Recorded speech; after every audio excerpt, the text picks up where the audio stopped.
अस्सलामुअलैकुम दोस्तों, वेलकम है आप सबका सुनो स्टोरीज में। आज हम बात करने वाले हैं उस बढ़ रही जंग के बारे में जो चल रही है पाकिस्तान और अफगानिस्तान के दरमियान। क्यों, कैसे और किसका हाथ है इसके पीछे? अगर आप चाहते हैं समझना कि सिर्फ एक बॉर्डर क्लैश नहीं बल्कि बहुत गहरी वजहें हैं, तो वीडियो को आखिर तक जरूर देखिए। सबसे पहले थोड़ा पुराने कॉन्टेक्स्ट की तरफ चलें। पाकिस्तान अफगानिस्तान की सरहद यानी ड्यूरेंट लाइन ब्रिटिश हुकूमत ने 1893 में तय की थी। अफगानिस्तान ने उसे कभी पूरी तरह लेजिट नहीं माना, खास तौर पर पश्तून इलाकों में। ये बॉर्डर लंबे अरसे से अनस्टेबल रहा है क्योंकि वहाँ के इलाके ट्राइबल, पहाड़ी और मुश्किल नाज़म हैं। इस बॉर्डर रीजन में militant groups, cross border infiltration और सिक्योरिटी ऑपरेशंस का सिलसिला बरसों से चलता आ रहा है। पाकिस्तान के मुताबिक कुछ बिरादरियां और ग्रुप्स अफगानिस्तान के टेरिटरी से पाकिस्तान में आते हैं, जबकि अफगान साइड कहते हैं कि उन पर अनफेयर इलाज लगाए जा रहे हैं। अब बात करते हैं इस रीसेंट कॉन्फ्लिक्ट की। 2025 के अक्टूबर में, जैसा कि एनसाइक्लोपीडिया ने बताया है, एक एयर स्ट्राइक और इन्फिल्ट्रेशन के बाद दोनों मुल्कों के दरमियान लड़ाई बढ़ गई। पाकिस्तान ने कहा कि कुछ मिलिटेंट ग्रुप्स जैसे तहरीक-ए-तालिबान पाकिस्तान अफगानिस्तान के सॉइल से पाकिस्तान के खिलाफ ऑपरेशंस चला रहे हैं। फिर पाकिस्तान ने काबुल या दूसरे अफगान इलाकों में एयर स्ट्राइक किया, जिसे अफगान साइड ने अपनी सॉवरेनिटी का खिलाफ करार दिया। और फिर बॉर्डर पोस्ट्स पे exchange of fire. Pakistani sources ने कहा कि अफगान फोर्सेज ने मल्टीपल पॉइंट्स पे अटैक किए, पाकिस्तान ने रिटेलिएट किया। लेकिन इसका मतलब ये नहीं कि सिर्फ दो मुल्क हैं लड़ाई में। कुछ और फैक्टर्स भी हैं जो इस सिचुएशन को और कॉम्प्लेक्स बनाते हैं। टीटीपी पाकिस्तान में मुखालिफ है और कहता है कि वो पाकिस्तानी रूल को चैलेंज करना चाहता है।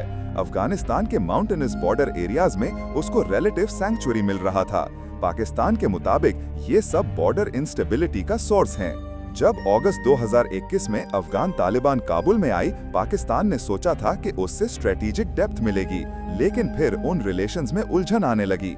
तालिबान अफगानिस्तान में कहा कि हैं नॉन स्टेट एक्टर्स के लिए सेफ हेवन नहीं देंगे, लेकिन पाकिस्तान कह रहा है कि सिचुएशन वैसी नहीं है। कुछ रिपोर्ट्स के मुताबिक इस जंग में जियोपॉलिटिकल एक्टर्स का भी हिस्सा है, जैसे कि पाकिस्तान इंडिया के साथ अपनी स्ट्रेटेजिक पोजीशन, अफगानिस्तान में इंडियाज इंक्रीजिंग रोल, बॉर्डर का ट्रेड ट्रैफिकिंग का मामला। पाकिस्तान में सिक्योरिटी फोर्सेस पर लोड बढ़ गया है, सिविलियंस में डिससैटिस्फैक्शन है, बॉर्डर रीजन्स में इकोनॉमिक क्राइसिस हैं। ये सब बॉर्डर सिचुएशन को आसान टारगेट बना देते हैं।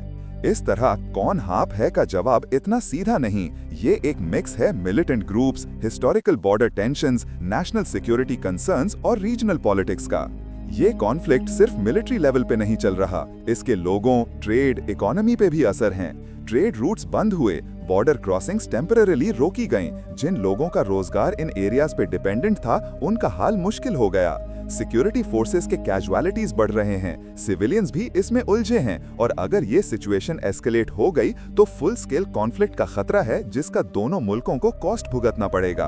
अब सवाल ये है कि आगे क्या? कुछ पॉसिबिलिटीज ये हैं। दोनों मुल्क एक टेम्पररी सीज फायर या टॉक प्रोसेस शुरू कर सकते हैं, जैसा कि अभी हो रहा है।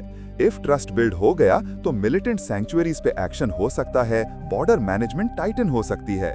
लेकिन रिस्क है कि अगर डायलॉग फेल हो गया तो छोटी क्लैशेस फिर शुरू हों, ब्रॉडर इंस्टेबिलिटी आ सकती है। इसलिए सोल्यूशन के लिए जरूरी है transparency, honest dialogue, militant groups का एलिमिनेशन और रीजनल कोऑपरेशन। ट्रेड और सिविल सोसाइटी लेवल पे भी ब्रिजेस बनाने होंगे।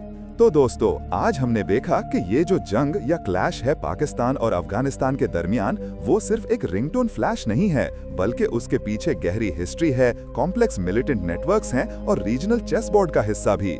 आपको अगर ये वीडियो पसंद आया हो तो लाइक करें, कमेंट में अपना ख्याल जरूर शेयर करें कि कौन रंग जोड़े हैं इसके पीछे, और सब्सक्राइब करें सुनो स्टोरीज को, ताकि आगे भी ऐसे रियल टॉपिक्स हम कवर करें। शुक्रिया, फिर मिलते हैं अगली वीडियो में।